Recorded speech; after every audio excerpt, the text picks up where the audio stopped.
영적 대각성이 일어나야 됩니다. 두 번째 시간입니다. 각성이라는 말이 뭘까요? 각성. 국어사전에 보니까 깨어서 정신을 차린다. 잠이 깨서 정신을 차리는 게 각성이다. 또 깨달아 아는 것이 각성이다. 이렇게 말합니다. 그리고 정신을 차리고 주의 깊게 살펴서 경계하는 것도 각성이다. 이렇게 말을 하고 있습니다. 왜 우리는 지금 이 영적 대각성이 필요한 때인가? 2019년 12월 21일자 아시아 경제지에 보면 한승곤이라는 기자가 인턴 기자와 함께 기사를 하나 올렸습니다. 제목은 꿈이요? 그런 거 없어요. 그냥 하루하루 삽니다. 라는 제목이었습니다. 그는 이렇게 말합니다. 최근 꿈이 없다고 호소하는 20대, 30대가 많아진 것으로 보인다. 20대 취업준비생 A씨는 하고 싶은 직업이 없다면서 그렇게 말합니다. 나는 꿈이 없다. 이 사람은 대학교에 다니면서도 딱히 꿈을 꾸는 직업이 없었다라고 말합니다. 그냥 돈만 벌면 된다라고, 어떤 일이든지 상관이 없다라고 얘기했다고 합니다. 다만 좀 많이 벌어서 안정된 삶을 살았으면 좋겠다. 안정된 삶이 이 젊은 청년의 꿈이에요. 이제 대학을 갓 나온 사람이. 이거는 50이나 60이 지난 사람들이 가져야 될 꿈이란 말이에요. 뭔가 잘못됐다는 생각이 듭니다. 또 다른 취업준비생 B씨는 이렇게 말합니다. 주변 친구들이 공무원을 준비를 많이 합니다. 취업난이 계속되다 보니까 하고 싶은 것이 있어도 포기하게 되는 것 같다. 이렇게 말합니다. 그리고 자기의 경우는 교사가 되고 싶었었는데 지금은 꿈을 접고 자기도 기업이지만 준비하고 있다. 시험을 준비하고 있다. 그러면서 하는 말이 현실이 너무 안타깝다. 그 기자는 말합니다. 꿈이요? 그런 거 없습니다. 그냥 하루하루 삽니다. 라고 말했던 것입니다. 이에 대해서 박금주라는 서울대학교 심리학 교수는 이렇게 말합니다. 보통 중고등학교 시기에 학업 위주의 삶을 살아간다. 그러므로 대부분의 대학에 가서 학생들이 진로를 결정합니다.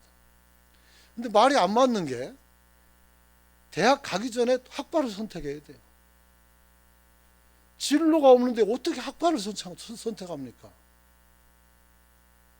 이걸 교육이라고 하고 있어요. 비로소 대학에 가서 자신의 미래를 고민하게 된다고 합니다. 그런 과정에서 청년들은 내가 무엇을 좋아하는지 어떤 일을 하고 싶은지에 대한 성찰을 할 기회가 별로 없다는 거예요. 또 공부에 매달려야 됩니다. 무엇을 하고 싶어도 무엇을 해야 되는 확신이 없다는 거예요. 더군다나 취업난, 경제난이 가중됨으로써 청년들이 어떻게 돼요? 자신의 삶을 포기하는 경우들이 늘어나고 있다. 이렇게 말합니다. 그러면서 하는 말이 거듭된 실패와 좌절을 겪은 청년들은 무기력감을 학습하게 되고 이것이 지속되면 우울증까지 오게 된다. 그래서 심리적인 문제가 생겨서 질병에 빠지게 된다. 이렇게 말하고 있습니다. 그래서 이런 상황과 맞물려서 청년들이 좌절감으로 인해 자신의 삶을 포기하고 그냥 되는 대로 살려고 하는 그런 성향을 보인다. 이렇게 분석을 해놨습니다. 물론 저도 별다른 이견이 없습니다. 여기에 대해서. 우리가 지난주 왜 할로윈 대회에서 사람들이 그렇게 많이 죽는 것을 봐야 했을까요? 여러 가지 많은 원인들을 사람들이 말합니다. 예상하지 못했다. 아니면 경찰들이 잘 대처를 못했다. 대통령의 책임이다. 그러면 여러분들은 알고 계셨습니까? 그런 거 일어날 줄? 우리는 모르잖아요. 문제는 사건이 일어난 것이 문제가 아니고 이것을 어떻게 우리가 바라보느냐가 중요한 거예요. 우리는 무슨 사건 만나면 똑같아요. 너는 뭐 하고 있었느냐? 너는 뭐 했는데? 그렇잖아요. 답답한 일이죠. 여러분. 오늘 우리가 할런데에 몰입하게 된 이유는 꿈이 있는 사람들은 길이 막히면 이걸 뛰어넘든지 돌아가든지 무슨 방법을 찾아요. 그러나 꿈이 없는 사람은 거기서 멈춰요. 그리고 그 공허함을 달래기 위해서 무엇인가 몰입할 것이 생기면 거기에 어떻게 돼요? 광적으로 몰입하게 되는 겁니다. 뭐하러 비행기 타고 거기까지 가서 축제를 즐기냐고요.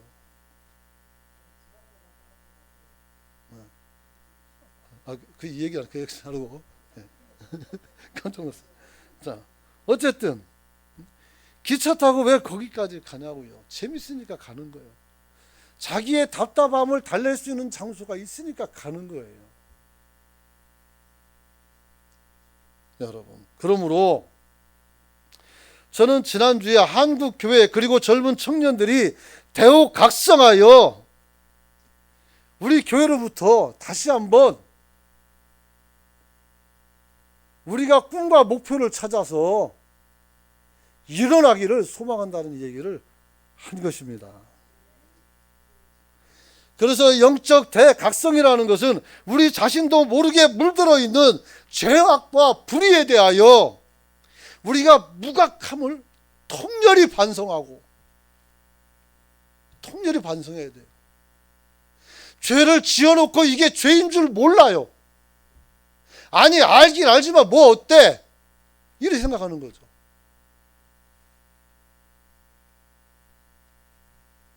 이제 우리가 이것을 통렬히 반성을 하고 하나님의 뜻을 물어서 세상을 향해서 우리가 어떤 모습으로 달려갈지를 결정하는 저와 여러분이 되시길 축원합니다.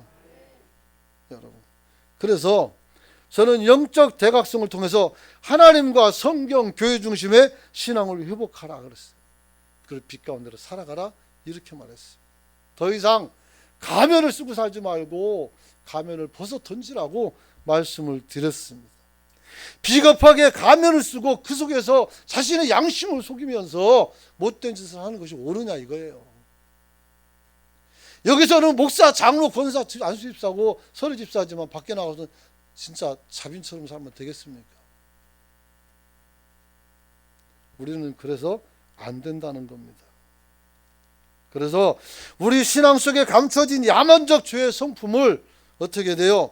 우리가 찾아서 끄집어내 버릴 수 있기를 축원합니다. 축원합니다.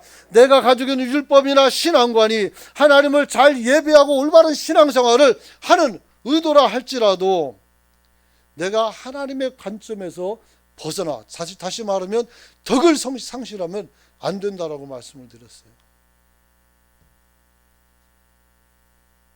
이제 오늘은 우리의 대각성은 진실로 모든 입장을 내려놓고 내 입장을 내려놓고 하나님만 신령과 진정으로 예배하는 예배의 회복을 여러분이 누리시길 축원합니다.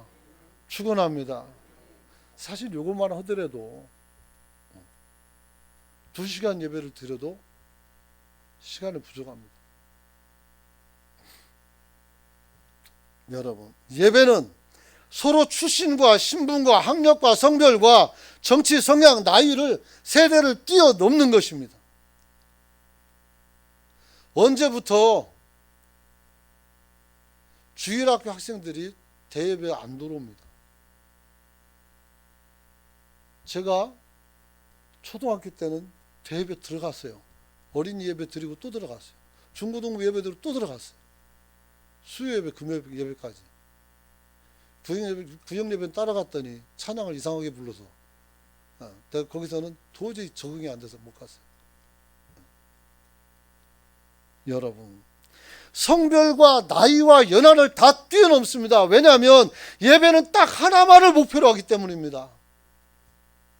하나님을 목적으로 그를 경배하는 것입니다. 할렐루야. 이것이 바로 예배입니다. 여러분, 그리고 그 예배를 통해서 하나님의 가르침을 받고 우리가 살아야 되는 것입니다. 그 하나님의 말씀을 가르침을 받고 살게 되면 우리는 신령과 진정으로 사는 삶의 예배가 구현되게 되는 것입니다. 그러므로 예배 중심으로 산다는 것은 우리 인생이 하나님을 목전에 두고 목표로 두고 우리가 하나님을 따라 사는 인생이 되는 것이라고 이해하면 되겠습니다. 더 이상 설명할 필요가 없어요. 여러분, 그러므로 우리는 개개인 한 사람 한 사람 모두가 다 하나님께서 나를 통해서 실행되어질 그 말씀에 순종하고 열매 맺고자 하는 여러분의 삶의 예배가 되시기를 축원합니다. 축원합니다. 우리는 같은 꿈을 꾸고 같은 목적으로 그 열정을 쏟아서 건강한 하나님의 창조물 피조물로 다시 거듭날 수 있기를 축원합니다. 하나님이 원하는 것이 그겁니다. 여러분, 이것이 내 이익과 뜻과 전혀 상반된 것이라도 분명한 것은 하나님의 뜻이라는 것입니다. 우리는 이 하나님의 뜻을 거스를 수가 없습니다. 하나님의 뜻을 거스르는 자는 하나님의 종이 아닙니다. 하나님을 대적하는 자가 되는 것입니다. 베드로가 예수님께서 십자가 진다고 했을 때 그렇게 하면 안 된다고 해서 주님 돌아가시면 안 된다고 해서 그 죽음을 막았던 것입니다. 나쁜 의도입니까? 좋은 의도입니까? 좋은 의도예요. 주님은 이렇게 말합니다. 사탄아, 너는 내 뒤로 물러가라. 너는 나를 넘어지게 하는 자다. 나도 살고 싶어. 하지만 내 아버지 뜻이 너 때문에 내가 죽게 되는 거란 말이야. 근데 네가 왜 그걸 막아? 그러지 않아도 힘들어 죽겠구만. 여러분, 우리 생각이 중요한 게 아닙니다. 하나님의 의지와 뜻이 중요한 겁니다. 우리 젊은이들이 왜 꿈을 찾기가 어렵습니까? 다른 문제가 아니라 자기 자신을 몰라서 그런 겁니다. 자신의 능력을 모르고 자기의 위치를 모르고 모르는 거예요. 학교 그 조그만 울타리 안에서, 가정 그 조그만 울타리 안에서 본 게 전부예요. 비행기 타고 한번 하늘 올라가 보세요. 세상이 얼마나 넓은가. 여러분, 하다못해 가까운 중국이라도 한번 가보세요. 땅이 얼마나 넓은가.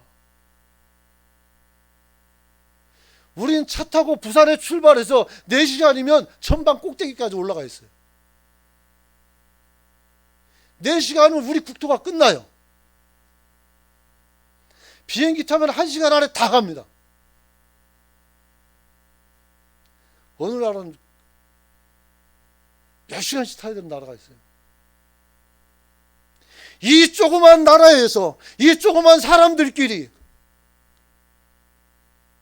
단일민족 단일문화 가운데서 우리가 얼마나 폐쇄성과 우리가 얼마나 옹졸한 생각을 가지고 있는지를 모르고 산다는 거죠.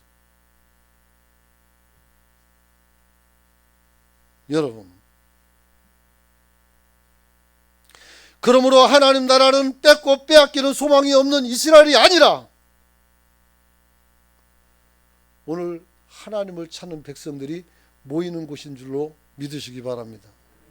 그래서 요한복음 4장 23절 보면 이렇게 나와 있습니다. 같이 한번 읽어봅니다. 시작. 아버지께 참되게 예배하는 자들은 영과 진리로 예배할 때가 오나니 곧 이때라. 아버지께서는 자기에게 이렇게 예배하는 자들을 찾으시느니라. 하나님께서 찾습니다. 영과 진리로 가지고 예배하는 자. 그게 내가 될 수 있기를 축원합니다. 우리 몸은 하나님이 영이 거하시는 성전입니다. 우리의 예배는 오늘 주일 이 시간만 있는 것이 아니라 일주일 내내 하나님이 내 안에 거주하심으로 내 안에 거주하신 그 하나님을 예배하고 찬양하며 경배하며 그분의 뜻을 따라 살도록 우리가 노력해야 되는 것입니다. 그러면 누군가 저한테 말할 수 있습니다. 너는 그렇게 살고 있느냐? 저도 살려고 노력하고 있는 겁니다. 제가 완전할 것 같으면, 그렇죠? 제가 완전해서 여러분에게 이런 말씀 드리는 것이 아닙니다. 이 말씀은 곧 저를 치는 얘기입니다. 우리는 같이 가야 됩니다. 할렐루야. 이번 기회에 우리가 대각성한다면 이를 통해 우리 마음의 성전이 수리될 수 있을 것으로 저는 확신합니다. 요시야 왕은 왕으로 즉위한 지 18년 전에 제사장 hil기야에게 성전을 수리하라고 맡겼고 그 성전에서 말씀이 발견되고 그래서 이 사람들은 처음으로 다시 유월절을 지켰어요. 유월절이 뭡니까? 하나님이 우리를 죽이지 않고 살린 날이에요. 장자들이 다 죽임당할 때 마지막 10번째 재앙이 애굽에 임할 때에 양을 잡아서 우슬초로 찍어서 문인방에다가 피를 발랐어요. 그때 죽음의 사자가 뛰어넘었다. 그게 유월이라면 유월. 담을 뛰어넘었다 해서 그날 온 애굽의 짐승과 사람의 모든 첫 새끼는 다 죽었으나 오직 하나님의 말씀을 듣고 피를 문인방에 바른 집안만은 아무도 안 죽고 살아난 줄 믿기 바랍니다. 그때의 사람들은 호국하고 울지만 그때의 믿음의 사람들은 어떻게 돼요? 행복의 미소를 지을 수가 있는 것입니다. 여러분, 바로 이 일을 행했다는 것입니다. 왜 그랬을까요? 그는 제사장도 아니고 선지자도 아니었습니다. 그는 왕으로서 지도자로서 나라와 민족을 다스리는 그냥 사람이었습니다. 그런데 사람을 사랑하는 사람이었어요. 백성을. 우리가 이렇게 살면 되겠느냐? 하나님의 언약의 축복을 발견하고 어떻게 돼요? 그 언약의 축복을 지금 다시 가져와서 나와 우리 아이들이 꿈을 꾸고 그 아이들이 비전을 가지고 성장해서 목적 없이 공부하느라고 힘들죠. 목적이 있으면 왜 힘듭니까? 안 힘들어요. 즐겁지. 목표가 없어요. 목표도 없이 무조건 공부해야 되니까 얼마나 힘들어요. 오늘 보니까 수험생 명단에서 우연지, 김지민, 문세영 3명 나왔어요. 하나는 취업하지 마. 얘들이 자기를 얼마나 알겠어요. 여러분, 언약은 영어로 커버넌트라고 그래요. 커버넌트, 테스트먼트 그렇게 말해요. 언약이라고. 여러분, 성경은 하나님께서 인간과 인격적으로 맺으신 구원의 언약이 이 언약의 중심에 있어요. 할렐루야. 하나님의 언약은 우리가 어떻게 돼요? 하나님의 구원을 받는다는 겁니다.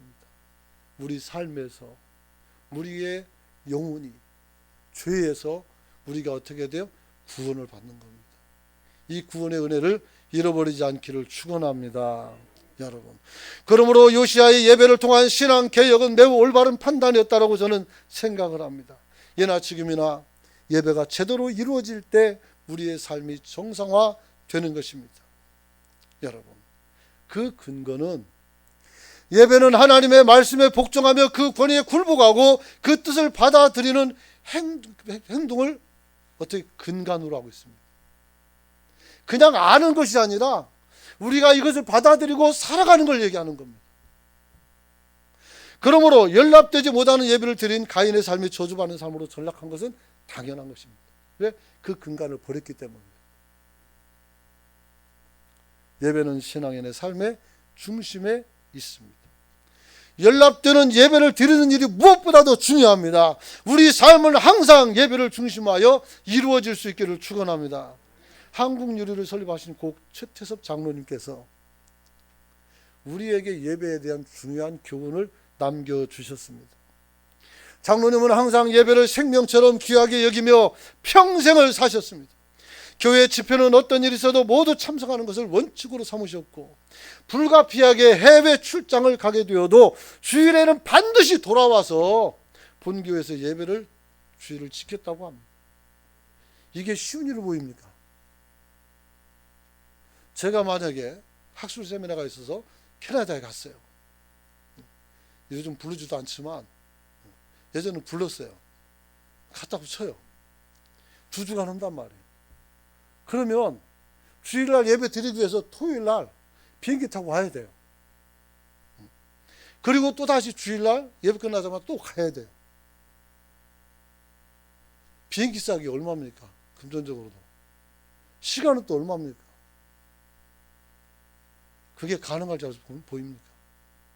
어려워요. 여러분, 그러던 어느 날 수요일 밤에 오늘 대통령을 만나는 자리에 있었다고 합니다. 대화가 길어지자 예배 시간이 늦어질 것을 염려한 장로님께서는 양해를 구하고 그 자리를 빠져나왔다고. 아멘은 복 받을 겁니다. 남 얘기니까 그런 게 있다. 그렇죠. 우리 삶의 주님으로부터 칭찬받게 되는 것은 예배를 생명보다 소중히 여기는 태도를 가질 때입니다. 왜냐하면 예배는 나의 생명을 살리는 하나님의 말씀을 경청하고 나를 변화시켜 참 삶을 살 수 있게 하기 때문입니다. 신명기 8장 3절 말씀과 같이 읽어봅니다. 시작. 너를 낮추시며 너를 줄이게 하시며 또 너로 알지 못하며 내 조상들도 알지 못하던 만나를 내게 먹이신 것은 사람이 떡으로만 사는 것이 아니요 하나님 여호와 입에서 나오는 모든 말씀으로 사는 줄을 내가 알게 하려 하심이라. 육신의 건강을 위해서는 우리가 밥을 먹어야 되지만 우리가 영과 마음의 건강을 위해서는 하나님의 말씀을 받아 드시길 축원합니다. 그래서 떡으로만 사는 게 아니에요. 떡도 먹고 하나님 말씀도 많이 드시길 축원합니다. 그래야 돼요. 그렇지 말씀드렸잖아요. 유대인들은 얘기 안 했군요. 좀 이따 얘기할 거거든요. 유대인들은 아이들에게 말씀을 갖게 하기 위해서 성경 말씀에다가 꿀을 발랐어요. 아들 할게 했어요. 그래서 꿀과 숭이꿀보다 더 달다는 말씀을 가르치기 위해서. 여러분도 그렇게 할 수 있기를 축원합니다. 그러므로 이들이 왜 예배의 생명을 거르는지 우리는 알게 되는 것입니다. 예배는 살아계신 하나님의 말씀에 복종하고 조금 전에 말씀드린 것처럼 그 권위에 굴복하고 그 뜻을 받들어 행동하는 근간이기 때문입니다. 여기에 바로 우리 개개인의 비전과 꿈이 나타나는 겁니다. 할렐루야. 우리가 하나님을 예배하며 하나님의 음성을 들을 때에 여러분들의 마음속에 생각이 작동하면서 어떻게 돼요? 꿈을 잡을 수가 있는 겁니다. 할렐루야. 그런 거예요. 요나서를 읽고 나서 피노키오를 쓴 거 아니겠습니까? 피노키오하고 요나서가 뭐가 달라요? 똑같이. 잘 생각해봐요. 사랑하는 성도 여러분, 요엘서 2장 28절, 사도행전 2장 17절 같은 말씀이지만 두 번 있습니다. 같이 읽어봅니다. 시작. 그 후에 내가 내 영을 만민에게 부어주리니 너희 자녀들이 장래일을 말할 것이며 너희 늙은이는 꿈을 꾸며 너희 젊은이는 이상을 볼 것이며. 사도행전 2장 17절 하나님이 말씀하시기를 말세에 내가 내 영을 모든 육체에 부어주리니 너희 자녀들은 예언할 것이요 너희 젊은이들은 환상을 보고 너희 늙은이들은 꿈을 꾸리라. 할렐루야. 바로 이 일을 위해서 성전수리를 했었고 거기서 발견된 책을 가지고 예배를 회복시킨 거 아니겠습니까? 애나 어른이나 늙은이나 전부 다 꿈을. 그래서 어떤 목사님은 교회 이름을 비전교회라고. 비전교회.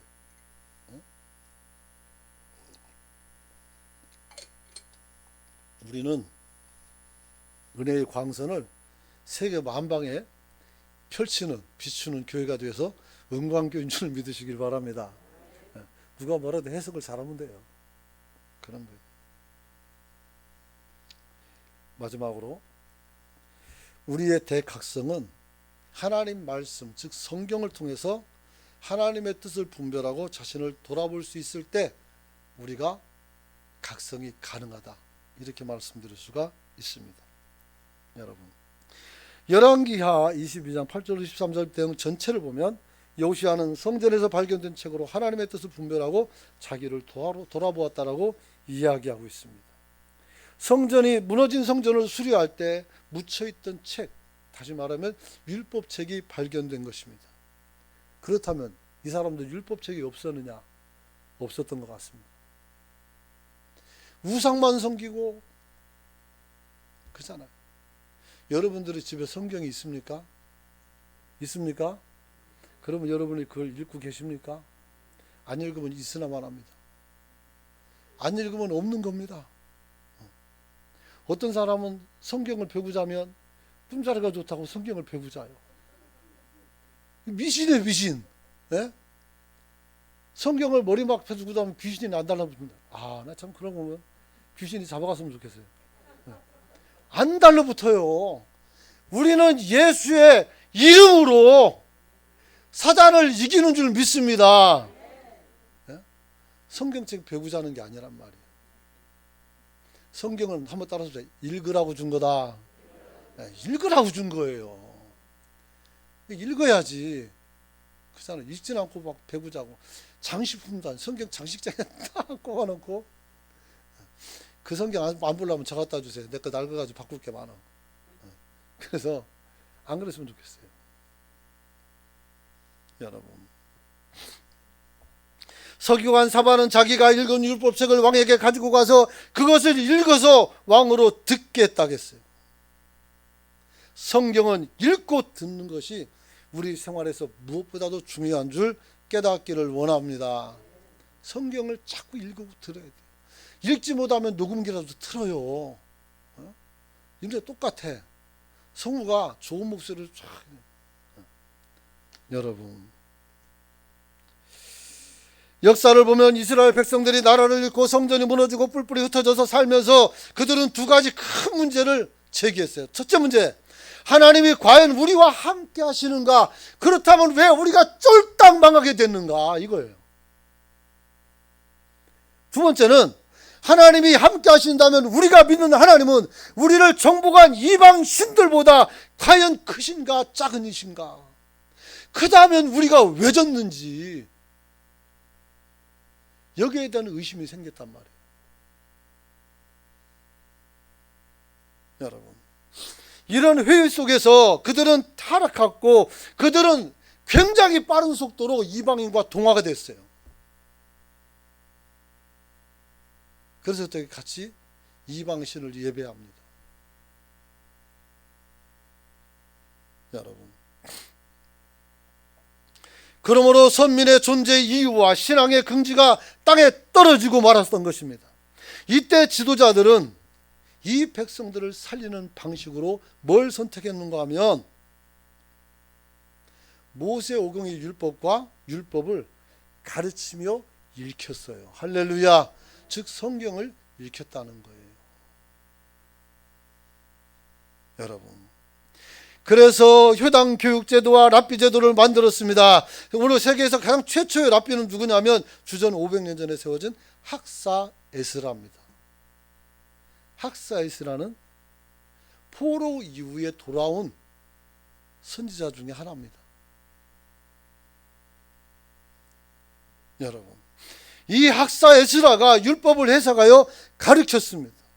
그래서 이 사람이 처음으로 탈무드를 쓰기 시작한 사람이다. 이렇게 이야기합니다.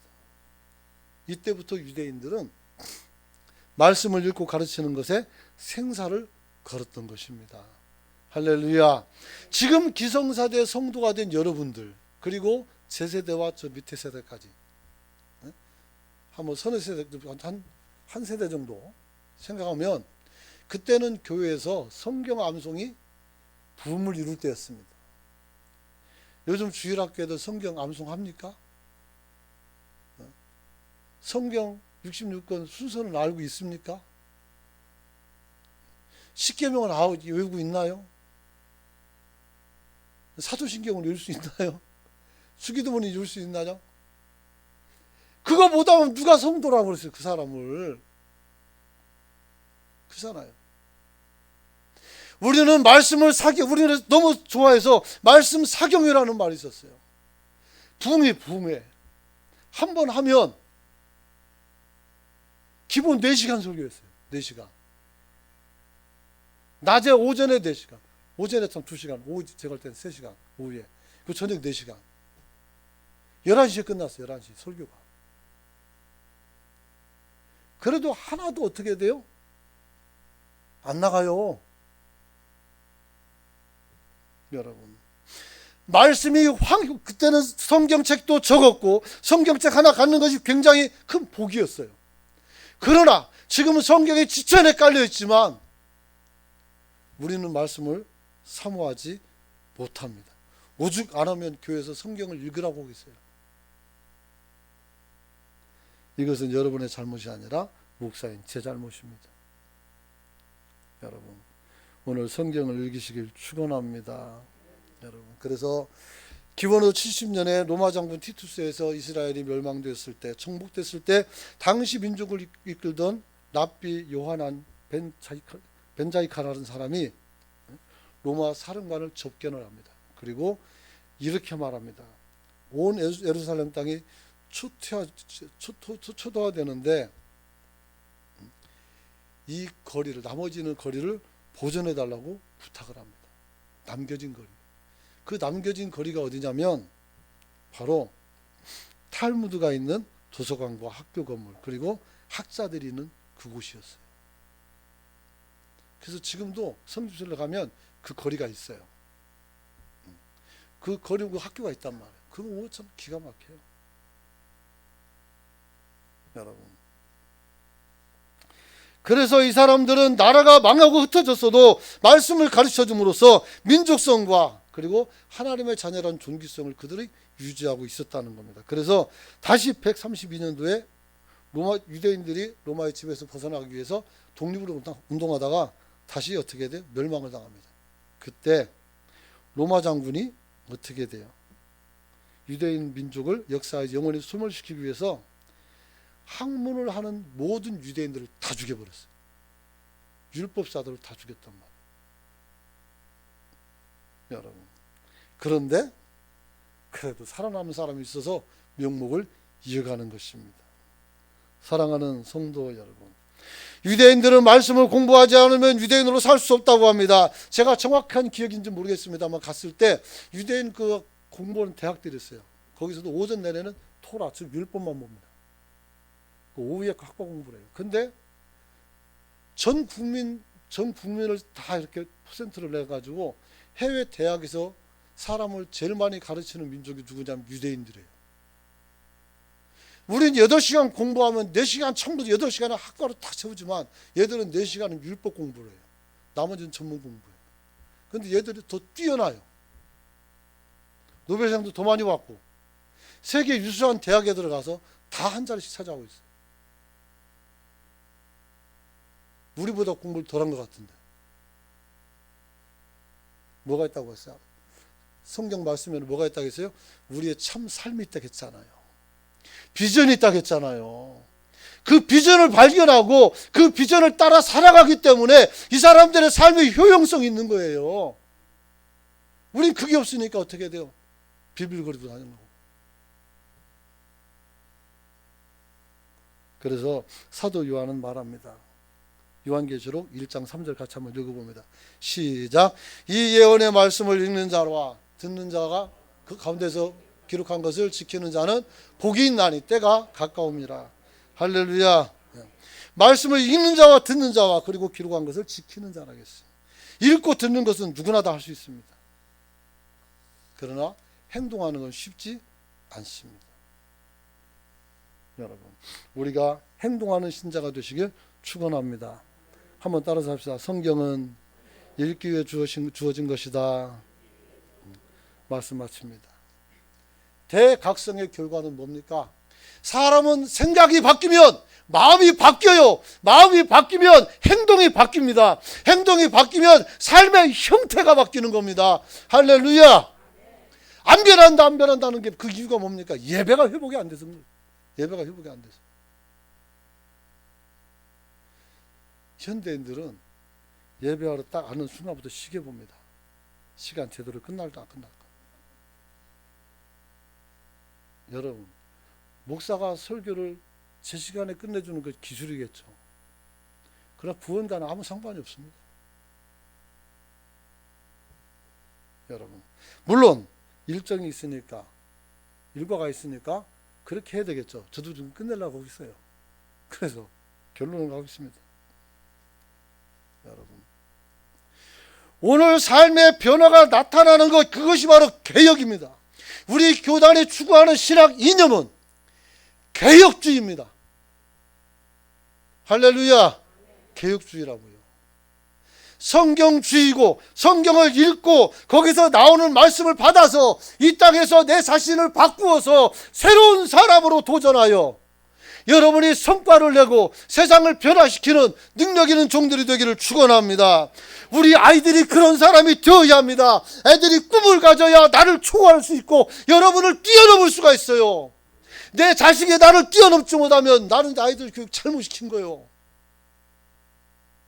나보다 더 나은 놈이 돼야지.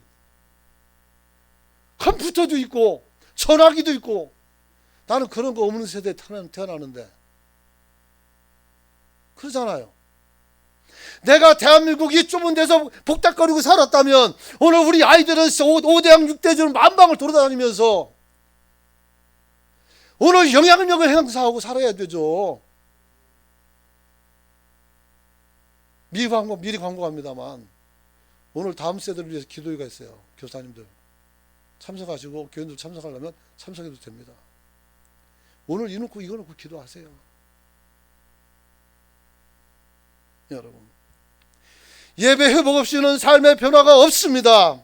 요시아처럼 종교개혁을 통해서 하나님의 언약을 내가 다시 한번 받아들이고 내 인생에서 오늘 우리가 닫혀진 모든 삶 속에서 하나님의 건지심을 경험하면서 여러분이 주님의 가르침을 이 땅에 드러낼 수 있는 성도가 되시길 축원합니다. 우리가 알아야 될 것은 세상 모든 것이 다 변해도 내 한 사람 바뀌지 않는다면 아무런 변화가 일어나지 않습니다. 반대로 세상에 아무것도 바뀌지 않는다도 내 자신이 바뀌면 모든 것이 다 바뀌게 되는 줄로 믿으시길 바랍니다. 내가 까만색 안경을 쓰면 세상이 까맣게 보이고 파란 거 쓰니까 파랗게 보이고 빨간 거 쓰니까 빨갛게 보이는 것처럼 여러분이 바뀌길 축원합니다. 여러분, 나를 바꾸는 것은 한번 따라서 합시다. 가슴을 찍는 회개이다. 요시아는 이후에 우상숭배를 철폐했고 음란한 삶을 청산했습니다. 요즘 젊은이들이요, 음란한 삶에서 벗어날 수 있기를 축원합니다. 벗어나야 돼요. 그리고 하나님의 절기인 유월절을 지킴으로써 요시아 왕은 왕들 가운데서 다윗 이후에 가장 칭송받는 마지막 때의 왕이었다는 사실을 우리는 기억하고 말씀을 마칩니다. 우리 한번 통성으로 기도합시다. 하나님, 사람이 떡으로만 사는 것이 아니라 하나님의 말씀으로 산다는 의미를 들었습니다. 우리가 이 말씀을 가지고 우리가 듣고 그 말씀에 반응하여 내 자신을 바꾸게 해달라. 내가 변해야 세상도 변하는 것. 내가 내 삶의 목적을 찾고 비전을 갖고 애나 어른이나 늙은이나 할 것 없이 전부 다 꿈을 가지고 사는 우리 은광교회가 되게 해달라고 같이 주여 외치고 통성으로 뜨겁게 기도하면 아팠던 질병도 뚝 떨어질 줄 믿습니다. 같이 주여 외치고 기도합니다. 주여 참 좋으신